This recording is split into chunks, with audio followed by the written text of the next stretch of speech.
అధ్యక్ష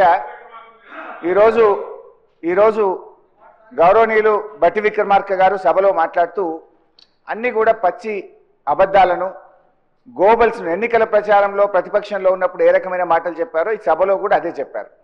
నేను I want to prove all those things. మొట్టమొదటిది ఆస్తులు అమ్మడం లేదు, మేము మీలాగా ఇది అబద్ధము అని డిప్యూటీ సీఎం గారు చెప్పారు. I would like to show the record. GO number 54 dated 26 June 2024 ఈ ప్రభుత్వం వచ్చిన తర్వాత ఏంటిది? ల్యాండ్స్ రంగారెడ్డి జిల్లా alienation of the government land to an extent of 400 acres survey number 25 situated in Gachibowli village, Sherlingampalli Mandal, in favor of Industrial Infrastructure Corporation for the purpose of development of IT and mixed use on payment of market value 75 crores per acre. 75 కోట్లకు ఎకరం కాడికి ప్రభుత్వ భూమిని 30,000 కోట్ల రూపాయల భూమిని రాష్ట్ర ప్రభుత్వం ఇగో ఈ జీవో ద్వారా అమ్మింది. ఈ భూమిని కుదబెట్టి టీజీఐఐసి వాళ్ళు బ్యాంకుల్లో 20,000 కోట్ల అప్పు తేవడానికి 3 నెలల నుంచి కాలుకు బల్పం కట్టకుండా తిరుగుతున్నారు. గౌరవనీయులు ఉప ముఖ్యమంత్రి గారు ఏమన్నారు? మేము భూములు అమ్మలేదు అన్నారు. 75 కోట్లకు ఎకరం కాడికి భూమిని అమ్మినమని స్పష్టంగా జీవోలోనే ఇచ్చారు. ఒక నిమిషం, లెట్ మీ కంప్లీట్. అధ్యక్ష, బాగా అనుభవం ఉన్న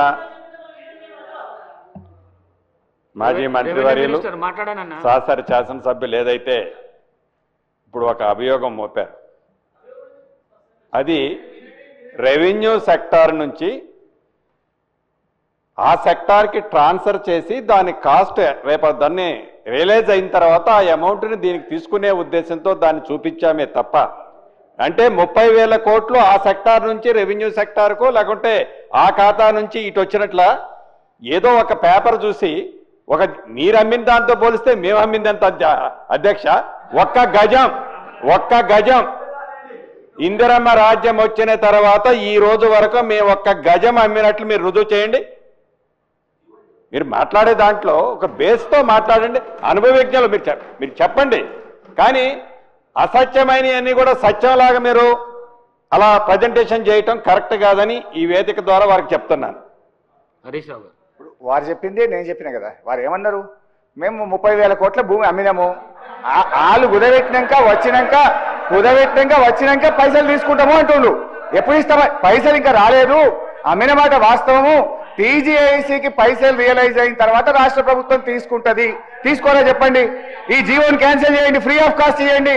టీజీఐసీ దగ్గర డబ్బులు తీసుకోరా, ఈ భూమి ఫ్రీగా ఇవ్వండి. మరి జీవో గౌరవ హరీష్ రావు గారికి మరొకసారి చెప్తున్నా, బుక్ ట్రాన్సాక్షన్ మీ టైంలో అంటే ఒక డిపార్ట్మెంట్ నుంచి ఒక డిపార్ట్మెంట్కి ట్రాన్స్ఫర్ చేసేటప్పుడు, అది గవర్నమెంట్ నుంచి గవర్నమెంట్ ట్రాన్స్ఫర్ చేసేటప్పుడు జీరోతో ఎప్పుడన్నా మీరు చేస్తారా? ఇంకా చేసే వ్యవస్థ ఎప్పుడన్నా ఉంటుందా? ఎప్పుడూ లేదు. ఏదన్నా ఫ్రీకి ఇస్తే మీ ఆఫీసులు కట్టుకోవడానికి ఫ్రీకి ఇచ్చారేమో కానీ ఎప్పుడు ఆ రకంగా ఇవ్వలేదు.